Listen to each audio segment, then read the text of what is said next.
to stream. So, first of all, we're going to the Audio Hub show. We're talking a little bit today about our sponsorship. So, maybe Jeff, you can talk a little bit about sponsorship and the Audio Hub show.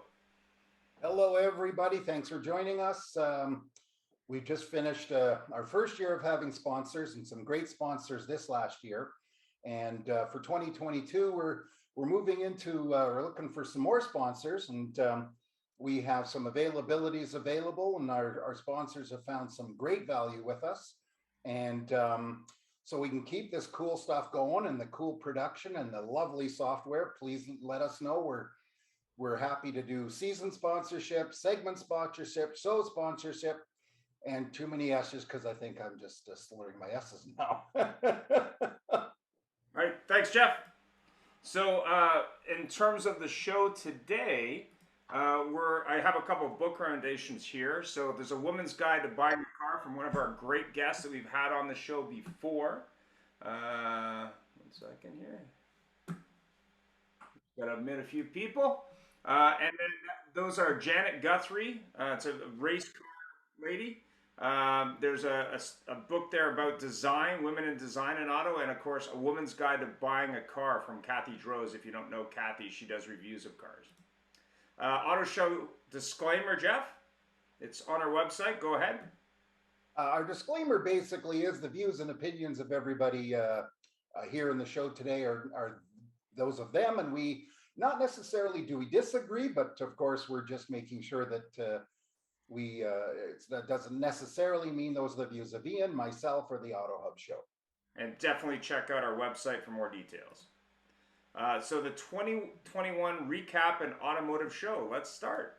Go ahead.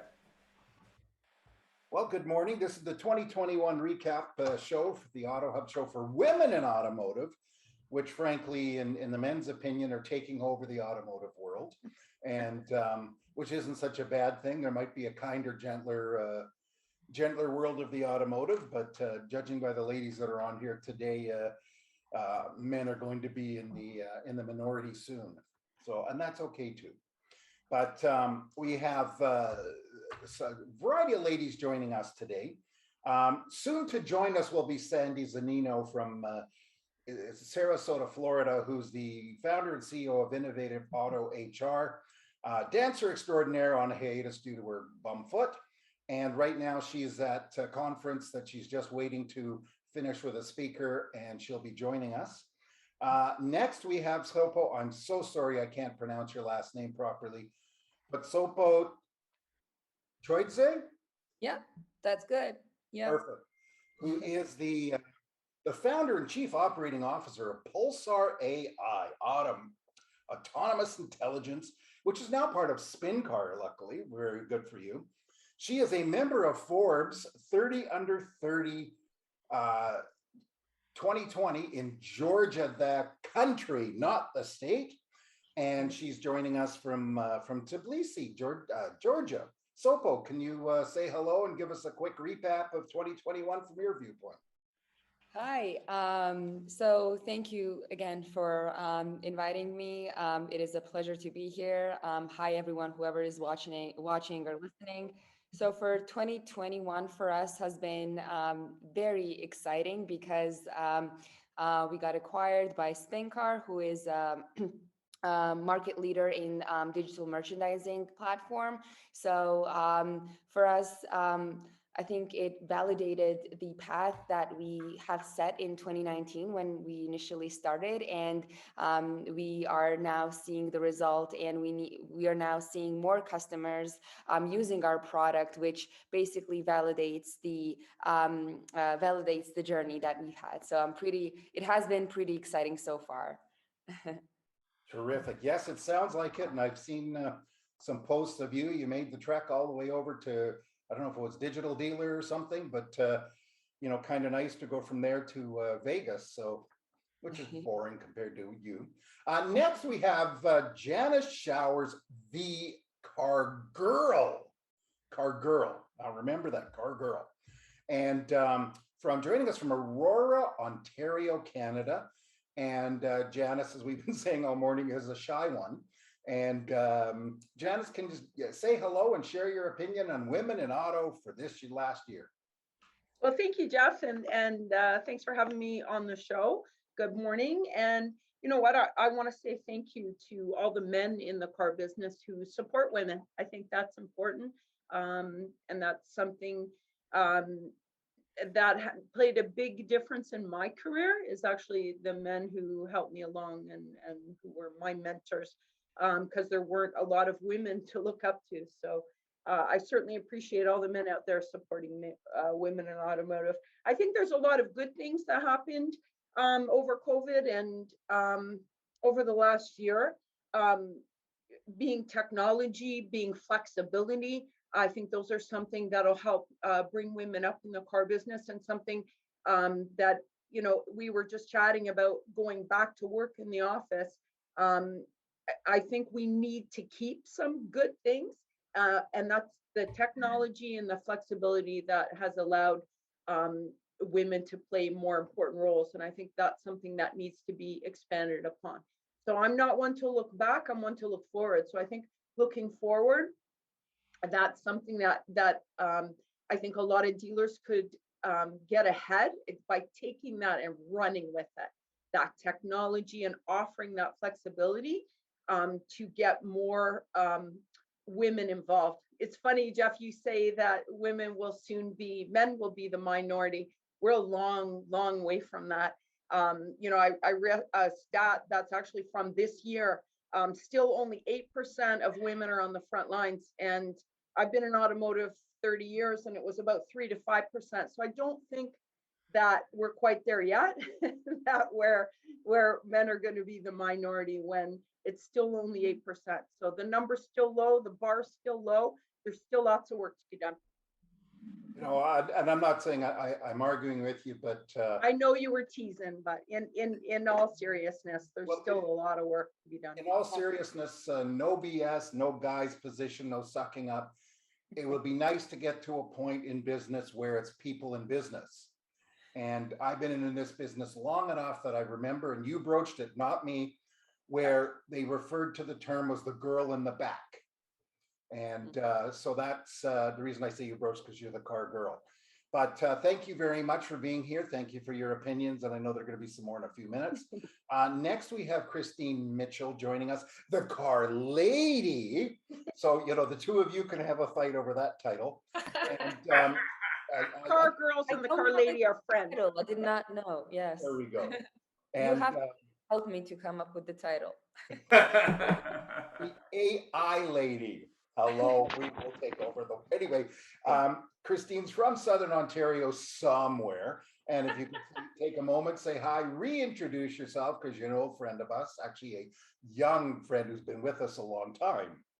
Yeah, thanks so much, Jeff and Ian, for inviting me. Good to see you, Janice. Nice to meet you, Sopo. Thanks to everybody for joining on the call today. I'm Christy Mitchell, and I am the car lady. We host after sale seminars at car dealerships across Canada. And I was listening to you, Janice, a few moments ago speak about the girls in the back. I think we should also have a discussion about, when you talk about women in automotive, you're talking about a very wide, broad topic of women in automotive. There's women in the dealership, there's women in the vendor role, there's women in the OEM role, there's women in the technology role, there's women in all these different roles. And I think when we wanted the advancement of women, I typically tend to go to the dealership side first and see that number so low. And then yet on the marketing side, on the digital side, I see those numbers increasing. So there's a lot of women in automotive, encompasses a lot of different industries. So we want to make sure that we're being specific about what we're talking about, because I come from the dealership side. I know Janice does as well. And then our new guest, Sobo, comes from the technology side. So there's a space for everybody, but there's also advancement for everyone. So I want to make sure I'm clear about that. And Jeff, just to speak to that topic, since we have yet to do the sponsor reel for the show, and since we're waiting for Sandy anyway, what I thought I would do now, and just out of order, is do the sponsor role, because one of our sponsors is a woman in auto. So here we go. Who said you can't teach an old dog new tricks? Hi, I'm Gail Rubenstein, the founder and CEO of Retail Resilient. We teach car dealers all over the country how to sell more cars and make more money using social media platforms. Like I said, Who says you can't teach an old dog new tricks? Check us out at retailresilient.com or send us a message in the chat bar on the Auto Hub Show. Hi, it's Barry here with White Glove Performance Group. Thanks for joining the show this morning. Always great content on here, and a big shout out to Ian and Jeff for all the hard work that they put into this show. Just wanted to say really proud of being a sponsor of this show. White Glove Performance Group, what do? We have a cloud-based styling technology called Touchpoint. Touchpoint is used in dealerships all across North America. And the main reason for its popularity is because dealerships can now amp up their team to be calling 50 people an hour. They can leave a personalized voicemail, a custom email, as follow-up, all with a click of a mouse. This really speeds up some of the jobs that happen in the dealership, such as cleaning up your recalls, cleaning up lost souls in service, running a private sale, trying to reach out to your database to buy inventory. Obviously, we know that's the way to source it in today's environment. So yeah, whitegloveperformancegroup.com. My direct is 587-899-6600. Love to have a chat with you about some of the things that we can do. But outside of that, I'm going to turn it back over to the host of the show, and hope everybody enjoys it. Everyone, I'm John Latka from Automotive Business Solutions, where we help dealerships build more productive and proactive by-appointment sales cultures through our Performance Management Partnership Program. So, if you want to increase your sales volume by 2 to 3 sales per month per salesperson, call our toll-free number, 877-708-8484 for a free consultation. Thanks very much. So let's go back to the show. So let's get into it. Jeff, go ahead. We'll let Sandy say something when she joins. No. She missed the point. She missed her chance. So you want me to start, or you want to start? No, you can start, please. All right. There's been a lot of press about gender equity in the world at large in the last few years. How has 2021 truly been for women in the auto business? Let's start with Janice, because I know she had some strong views on this. I actually changed one of your questions, but we'll get to that. That's okay. You know, I think it's important to realize the difference between two words, and that's equity versus equality. And I'm sure everybody has seen that image of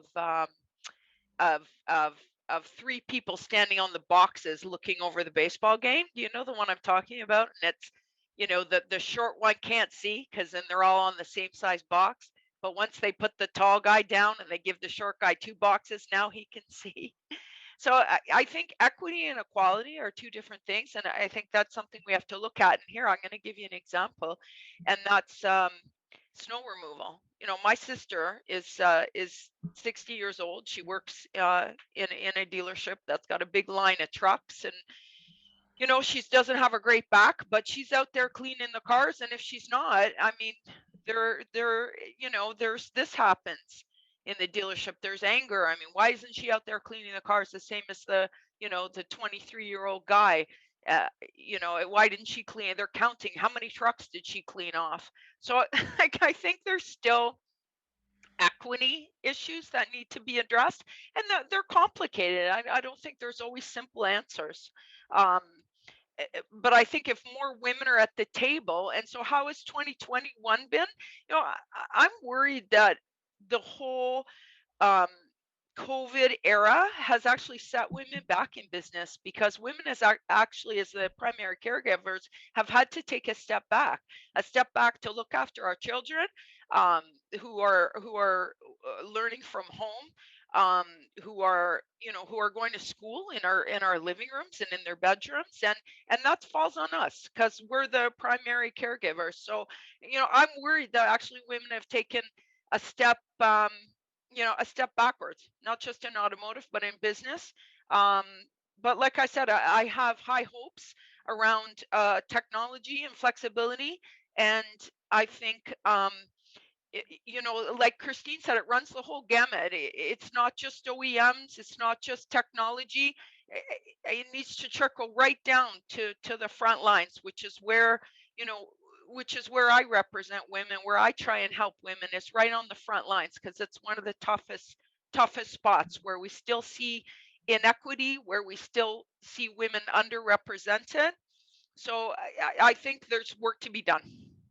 Well, thanks very much, Janice. And that actually probably transitions real well to Sopo. I mean, obviously, you're a woman in technology. I know there's been a lot of talk about women in technology, but I guess what would be interesting would be women in technology, specifically in automotive. Is that different in your opinion? Do you feel that 2021 has been a good year for women in tech, or what's your thought on automotive? Yeah, so I think overall, I do see that there's more interest in understanding technology itself and making a value out of the solutions that is built for an automotive market. And I do see the interest. And I also what I saw is more female leaders are referring their friends to start working at automotive and try to build solutions that would be tailored for automotive industry, because it might seem a black box for a lot of people out there, but at the end of the day, it's not, right? And if when you are especially when you are creating a solution and you are entering into a market where you haven't had an experience, that is something that sparks the enthusiasm and the joy. And I feel like women in technology, we are seeing more and more people involved in it. And I do agree there's still like underrepresentation, but I think we're on the right path. And yes, I really do look forward to that 2022, because I think I'm assuming, and we will be seeing more and more women-led startups to be involved in automotive space as well, Thanks because very much. very interesting. Yeah. Christine, and Sandy's joined us, by the way, so welcome. But go ahead, Christine. Yeah, to Janice's point, I completely agree. I think it also depends on which industry you're looking at. I think as far as technology, AI, marketing, automotive from a vendor and or aftermarket experience, there's been great advancements for women. There has been great advancements for women in a digital space. At the dealership level, we continue to be in a holding pattern. Now, the reason for this is twofold. Number one is, why aren't women applying for roles in the dealership positions? Do they not know that working in a dealership is a great place? And if they're not, why aren't they? And secondly, it depends on the dealership. I mean, all of us can agree that there is a difference process that goes on between working for a dealership group, where you see more advancement of women in a corporate setting than you would in, say, a privately owned facility, where it may be a smaller atmosphere, could be family owned, generational. So it depends on those factors as well. But overall, for women, not just women in automotive, I think at the dealership level, the women have been hurt with COVID, again, because of the working from home situation. But I think as far as the technology side, different companies having to do with AI, like I've had 2 conversations with women from Clutch this week, right? They've never sold a car in their life technically, but they work in the technology side. So it's interesting, the 2 different dichotomies there. But I think that there's been some advancements in one area and much less in the other. Sandy? Hi, everybody. So good to be here with you all. I'm actually oh, wait a minute. My video is not on. I was too busy trying to figure out how to get my AirPods going, but I'm at Women in Automotive in Orlando. So I'm so happy to join you with this conversation. And anyway, so I just finished my AirPods. So let me listen in, and then I'll join in later. Okay. Thanks. So Jeff, next question. I have a question here that actually asked, and Christine, I think you answered it, asked and answered, to use the term you see in court TV shows, but women have been rising in the ranks in senior roles, OEM suppliers. I mean, here in Canada, just recently, Mercedes-Benz got out of the retail business and sold their last 7 stores to 2 groups, but they joined in as partners on these stores. And the president and CEO of Mercedes Canada is a lady. Of course, everybody knows Mary Barra in the US and GM. But Christine's given us her opinion. This hasn't trickled down to the level of dealerships. And I have a tendency to agree, coming from a dealership background, that most of the people I know, it's still women are sort of an anomaly in all but admin roles. And I'm going to ask the other ladies here an opinion. We're going to ask Sandy, because she's the new joinee. Do you think that the rise in women as leaders has trickled down to dealerships? You know, I think that there has been a little movement. You know, the fact that we know all of the female leaders and pretty much can name them kind of says, you know, out of eight, because in retail in this country, there's 18,000 dealerships. I just learned that in Canada, there's like 3,200. So, you know, no, I think that we need to, I'm not sure what is going to move the needle. I think that it's going to be a collaborative. I also think that women of color, if you know me, you know that I am a diversity, equity, and inclusion champion, and it's something that's in my heart and also has been a part of who I am for a lot of years. And I have a firm belief that if we lift women of color, all women win, right? The unspoken and the unseen. It's tough as a woman in this industry sometimes to be the only one, the only woman in the room. And personally, this is just me personally, I have to acknowledge the intersectionality of having a double only, right? Which I don't have. You know, so I think we have to we've been talking about this and turnover for a very long time, right? Women, the numbers the needle has not really moved. It's still, you know, 17 to 19% female in retail. I think if you add OEM and that, you know, it ends up being like 23%. And it's been that way since I've been here. And I've been here a while, right? And you know, it just hasn't changed. So you know, I don't have all the answers, but I do believe that if there's really going to be change, it's going to have to be collaborative from all sides, from vendors, the OEMs, in diversity, equity, and inclusion. Because I have come to believe that the reason that that needle hasn't moved in turnover as well, because turnover for women in automotive is so much higher than women in sales at something like 99% or something crazy like that. The last NADA workforce study I saw. And so to me, that is a symptom of the opposite of the exclusive environment, the opposite of inclusion that we live in, right? That we work in on a daily basis. So I think it's going to take a lot of collaboration to move that needle. So as we say on Clubhouse, I'm going to mute my mic now. Well, hey, our show's all about talking, not just muting. But it's a very interesting point that you made there too, that Canada has a much higher per capita ratio of dealerships to the US. We're generally about 10% of the US population, yet we have literally double the per capita dealers, which means there should be more opportunity for women here. So as Janice already mentioned a little bit earlier, it's really not. In fact, Janice's percentages are lower than Sandy's, but of course we all know that there's no real strong surveys done of this. But Janice, what's your opinion?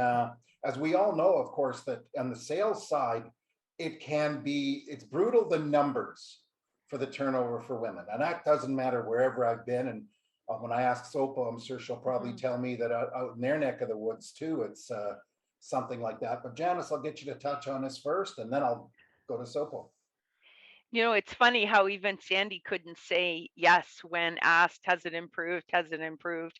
I mean, that's what you guys are asking us. And we're all struggle. I can see it in Christine's face and Sandy's face. We can't say resoundingly, yes, it has, because the answer is no, it hasn't.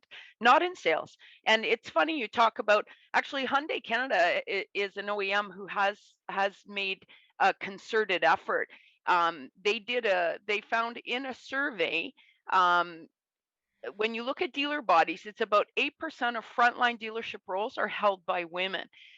So it says it's statistics like this that really highlight the importance of empowering women, especially in the automotive sector, for female consumers. And it actually talks about female consumers, which are sometimes have been turned off to even just that whole automotive experience hasn't encouraged women to join the ranks. And I think it's complicated, and it's not going to be one solution that's going to solve it.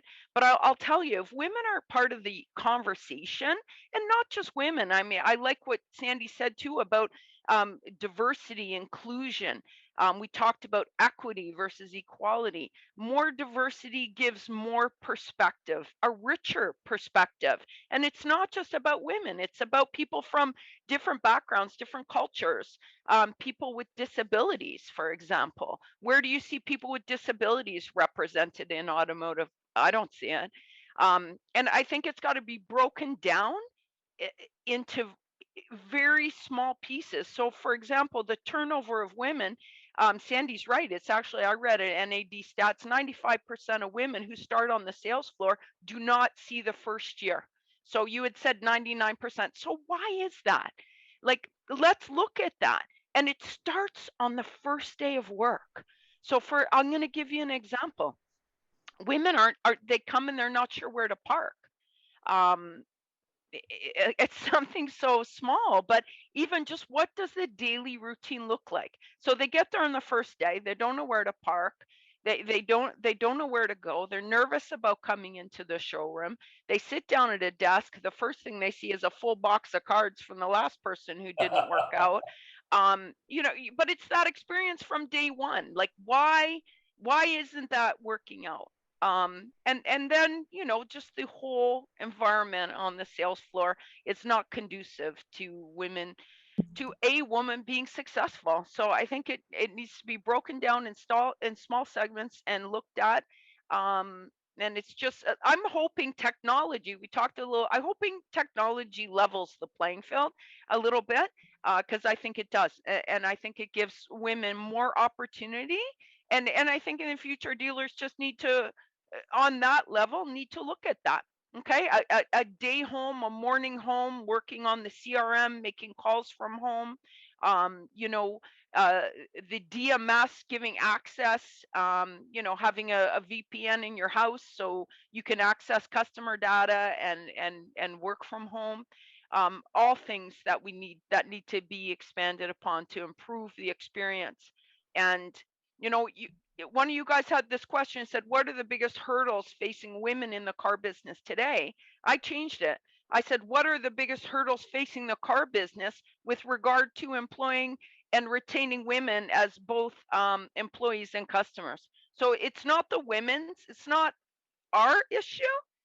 The car business, it's your issue.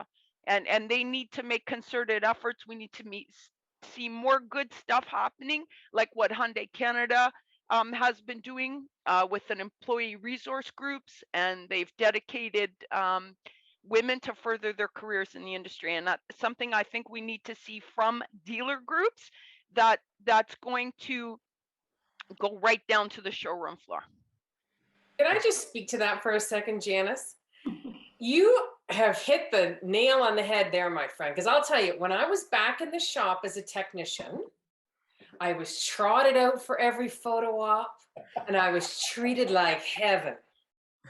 And because they wanted a woman in the shop so bad that I was treated extremely well.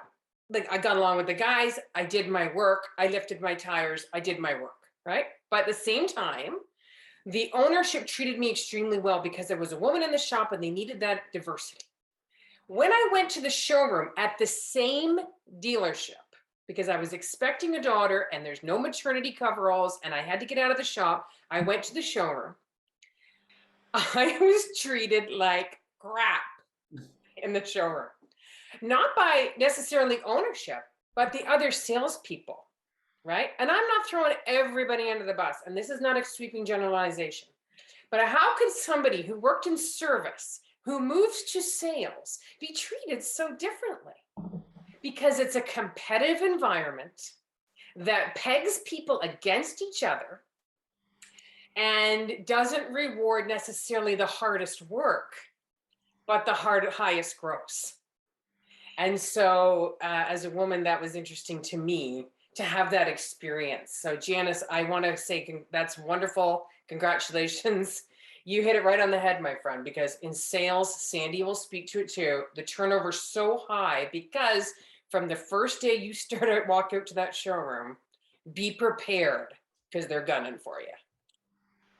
Well, the truth be known, it's very true, and I've seen that firsthand, but it's also part of the sales culture. Before I go to Sopo, Sandy's got her hand up and she's going, oh, me. So Sandy, quick comment, and then I got to go to Sopo. She's sitting there raring to go. Oh, Sopo, I'm so sorry. You know what? All right, I will make this really fast because Enjoying the conversation, so not a problem. Janice said so many things, right?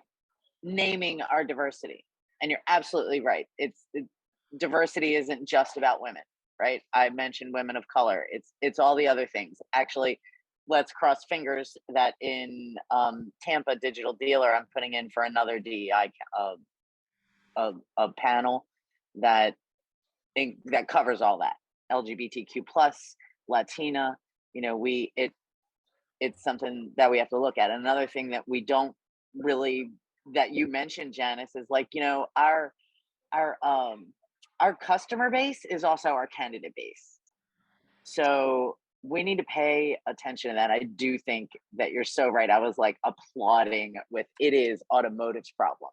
It's not our problem. We're often so focused on, well, how do we lift? How do we make them ready? How do we level them up? We're level. Okay. I'll go to Sopo, and then there's a comment to be made from Roger, which we'll mention. But Sopo, in your opinion, I mean, for us, seeing as how most of our audience is over on this side of the pond, what do you see over there? Is it, you know, obviously you're in a senior role, and good for you. And it's, are we seeing senior roles at the dealerships level from your opinion? So I can't really speak to from the dealership's point of view, but the customer base that we have acquired, more and more people are that we connect with are women. But coming from a technology perspective, what I can say is that in automotive space, in regards to being like a vendor or a technology provider, right? There's more accessibility towards how women can structure and position themselves. So and it all comes down to like giving an access to the capital, right, to do and start their own business and position themselves and create a creative solution towards the problem that the automotive market can have. And I think it's more of like I think it should come down to from a top to bottom, because like from what I can say from our experience is that in our office we have 6 departments and 4 of them is ran by women, which I'm always like promoting, and I do feel like they all have a success story that they want to share, and my personal goal is to enable them to share that success story with others, so that they can feel more confidence in making the decisions that they're making, right? So I think it all comes down to what core values. It doesn't matter whether you're like a GM or an owner of the dealership or a startup that you would like to create solution for an automotive industry. I think it comes down to what core values do you have, and in our perspective, it's all about collaboration, as you've already said, integrity, inclusiveness, fairness, honesty, and giving the equal opportunity to everyone, regardless of their maybe like race, age, or whatever. Well, one thing I can say from dealership experience that the industry has to change is attracting women at the dealership level. Because every time I would look for staff from the sales side, just literally it would be 1 out of 30 would be a female applicant. And, frankly, at the moment in the car industry, I think more women should apply because they're looking to hire, period. And Roger, you made a comment and you had a download of a document. If you could just take a moment and comment on that, and thank you for your comment. Roger? It's probably muted. Yep. Okay, we'll move on. Thanks. When you get a chance, Roger, let us know. Ian. I'll see if you'll unmute. One sec. I guess, can I just say, the question I want to ask is why is no one applying to your dealership, right? Why if you ever say, we want more women, what's your plan as a group, as a dealership, to get more people in the door? I get asked this question all the time, Christine, how can we get more women technicians? Have you ever opened the doors and let them see what actually goes on there every day? Like, it's such a buyer's market today. People can work. There's lots of jobs available. We know that. What's Automotive going to do to promote their industry as a one that people want to work at, that women want to work at? Like, if I was a waitress and I could work at any restaurant in town, when I look at the website, I better learn why I want to go and work there. You don't see that on dealership websites. You don't see that side of it, right? Why should I come and work here? I think is the question we need to answer. Now, before, I just want to ask a quick question then. Why don't more women apply for these jobs regardless? Janice. I don't think they see it as an opportunity, but I wanted to speak to Roger's comment in the chat box. It said, until it can be proven that women can add to the bottom line as well or better than men, it won't change. You know what? This statistic is old. The fact that women contribute, it's not just women. Again, back to Sandy's points about diversity. Here, I'm going to give you a stat. The Pearson Institute for International Economics completed a survey of 21,980 firms from 91 countries. They found that having women at C level executive positions significantly increased net margins, and that is a fact. That's business wide. You have more women, more diversity in executive positions. You have more women involved in hiring and planning, in finance and technology. You get a better bottom line. So that's already a fact. That's not even. It's already there. And banking is actually a really good is a good industry to look at. Banking a long time ago started hiring more women in finance, promoting more women in the C-level executives, and they've seen a difference. Banks who have made an effort have seen more profitability. So that diversity in women at a higher level brings profitability. And again, I think it boils down to the front line. I think they have to make a real effort. Compensation isn't fair. We talked about compensation. In fact, I've often thought about that when I think about really breaking it down. How could you make it work for women with the commission structure? And I hate to say it, but the boys club that's in the showroom that got each other's backs.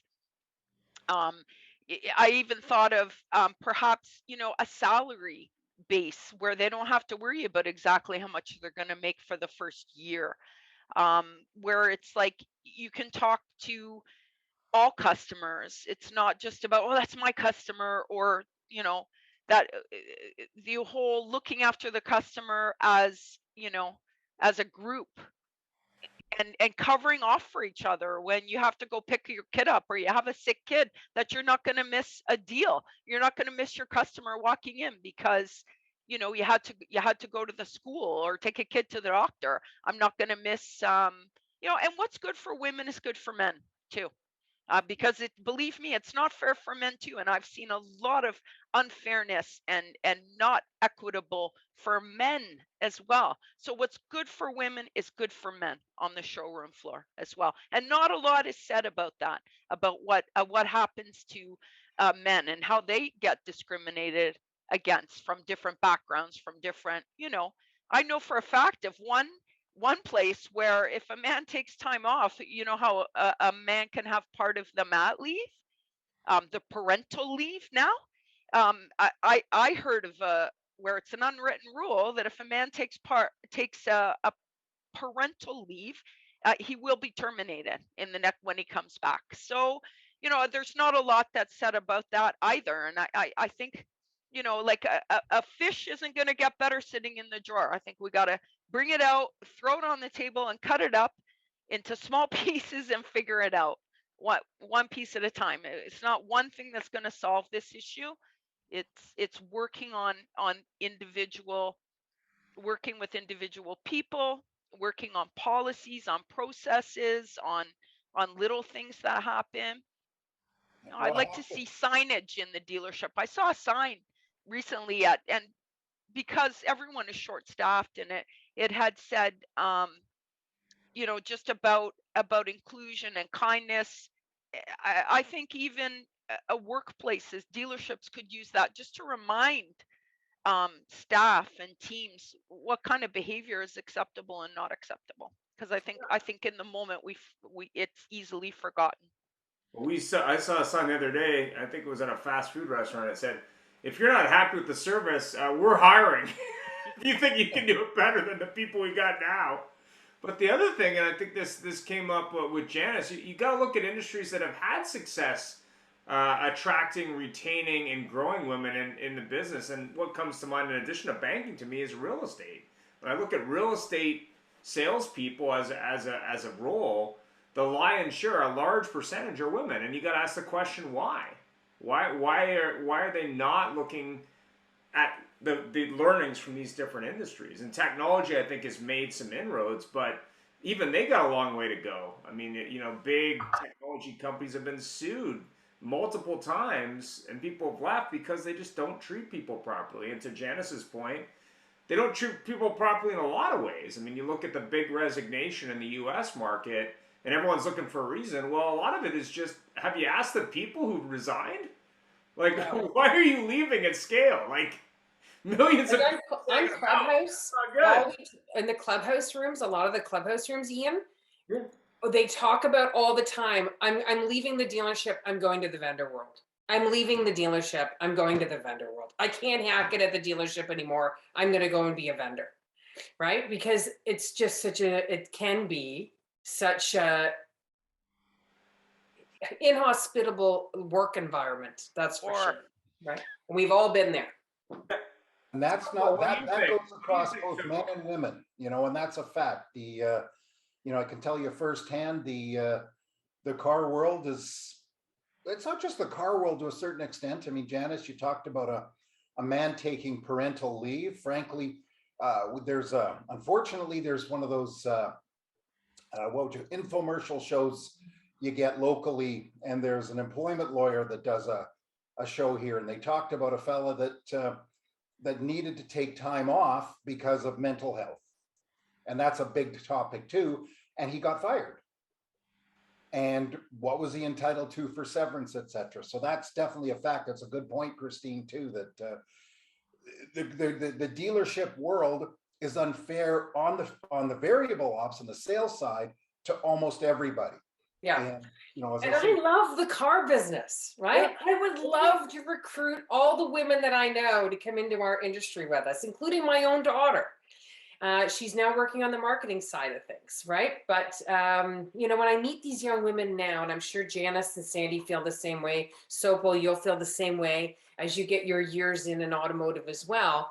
The goal now is to support each other and to have these conversations, because as the next generation comes behind us, hopefully we can make it just a smaller, more inroad, just a smaller, more inroad, to have that voice at the table that says, here's, you want to have more women? Here's what we think.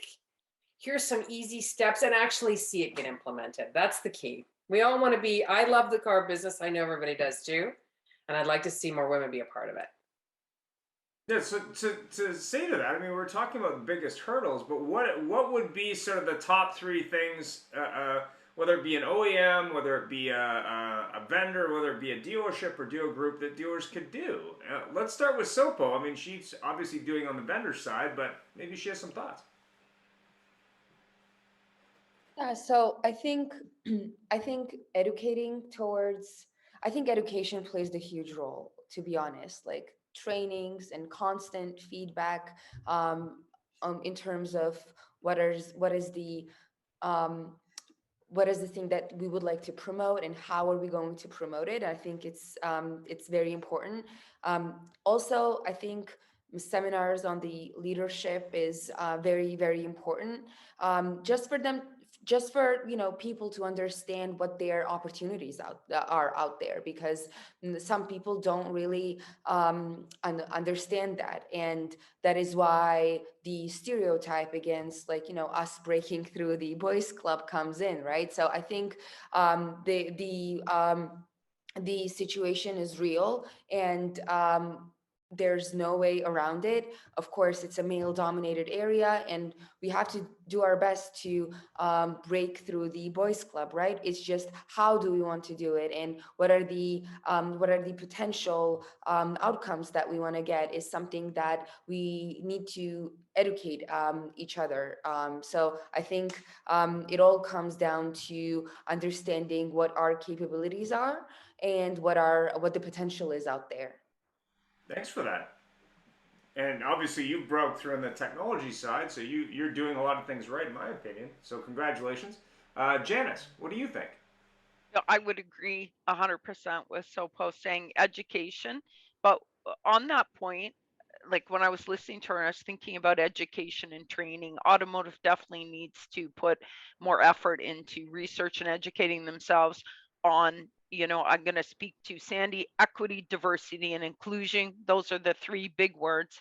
But what I'd like to see, and because I've seen it in a dealership before, and it made me think of this training that was actually required by, I don't know if it was federal or provincial, but it was working with people who had disabilities for frontline workers, and on what to do on when they came into your environment, as a sales let's as a salesperson, how would you handle a customer who had a disability? And I was interested, I was asking dealerships about how they were handling this training, how it was being implemented, and unfortunately I found the answer very disheartening.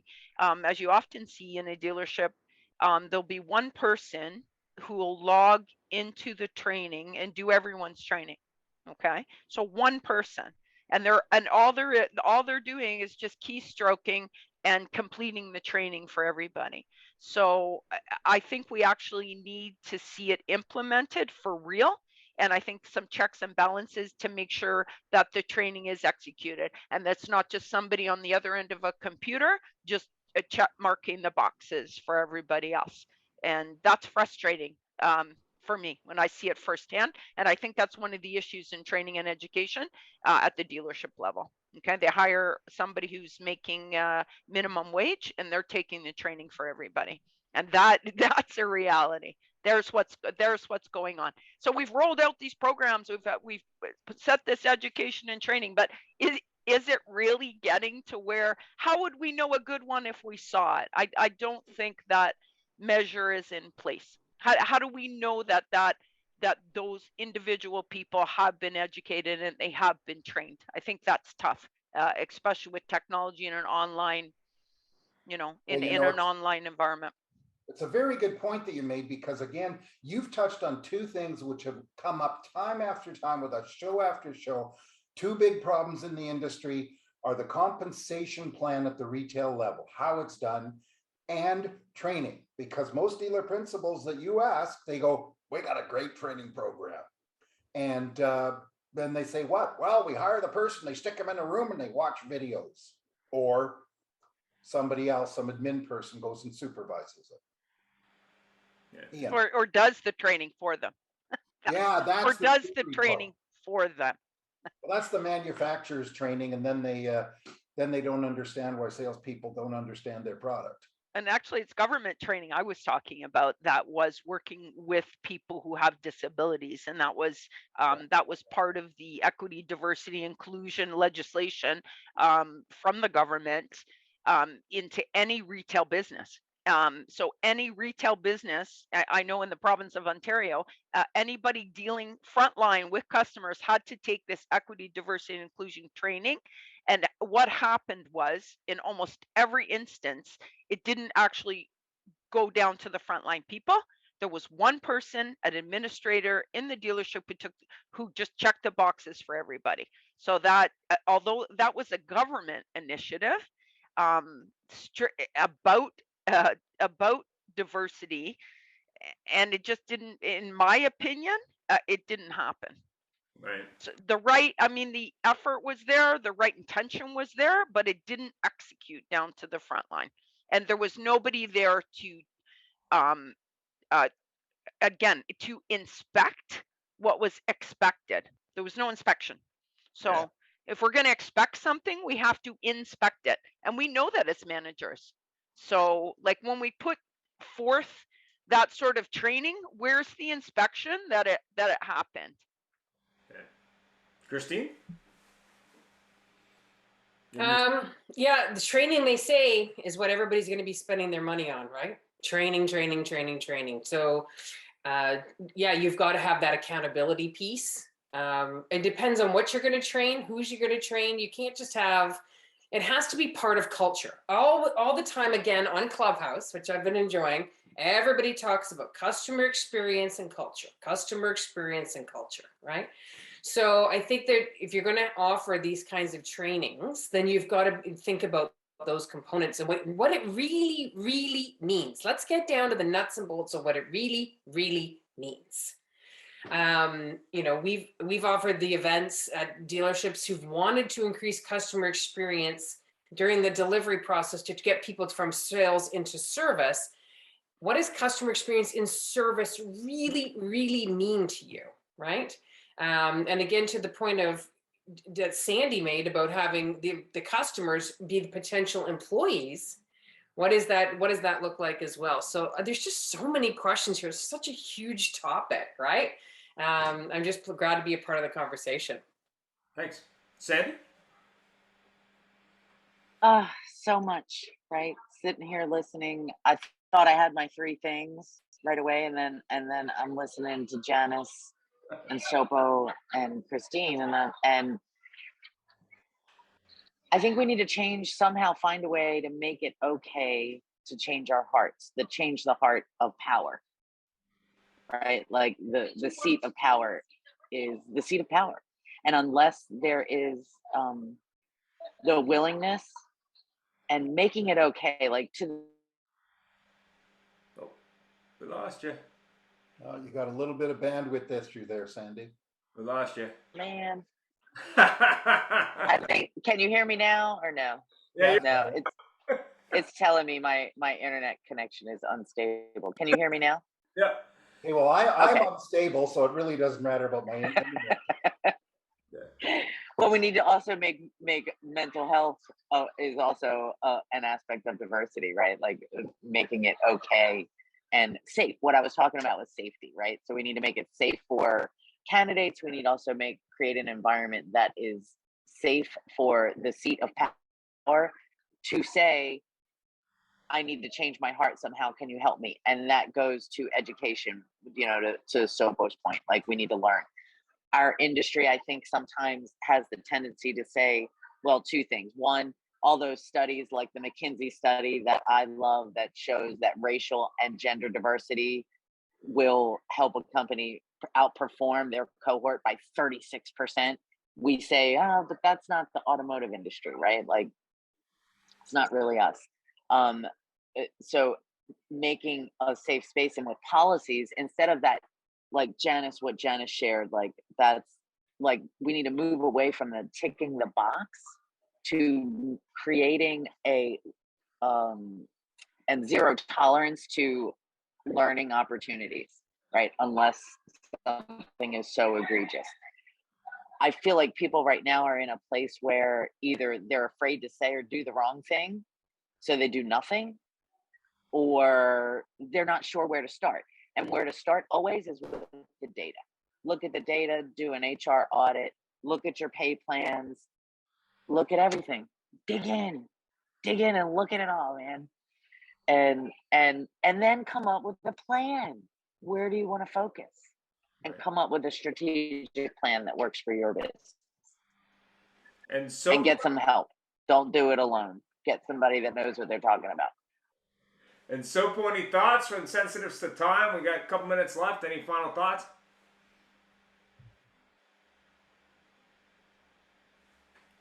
No, I think we are all agreeing that there's a huge potential for women, especially in the automotive space, to excel themselves and show the core values and the the enthusiasm that we can work with. So I think the market is still not situated with women in high-end roles, but I think as we are emerging from a technology standpoint and from a vendor standpoint, I think there's more and more opportunities down the road, and I'm really hopeful for 2022. And I feel like the technology will definitely enable more women to be involved in holding managerial roles in automotive space. So I'm really hopeful for that. Thank you. Jeff, any final thoughts? We're out of time. Well, basically from the comments, everybody, thank you for joining us. But from the comments that were made, I picture 2 and 3 points. I think what has to happen is top down. We're spending a lot of time working on the masses. So, as Janice, you mentioned Ontario, this legislation. Well, I've always experienced when people have to do something, they don't do it. And you have to get the people up high, trickle down, get the leaders to think that way, be they men or women, and then get it down to people. And certainly things like getting one person to take their diversity training is absolutely appalling. And it is a top-down thing. I think the people that we've had on here today, ladies, you've been tremendous, and I'd hate to be locked into a wrestling with you guys. You'd kill me. So thank you very much for joining us. We appreciate it. Sandy, Christine, Sopo, Janice, you guys, we really appreciate your support in the last year, 2 years. And 2022 will be a better year for everybody. I guarantee. And all the best. Have yourself a great week. Merry Christmas or whatever you celebrate, and Happy New Year. Thanks for coming on. Take care. Thanks for having me. Yeah. Great to see you guys. Thanks, everybody. Happy New Year. You too. Happy New Year. Keep going in 2022. Great to see you guys.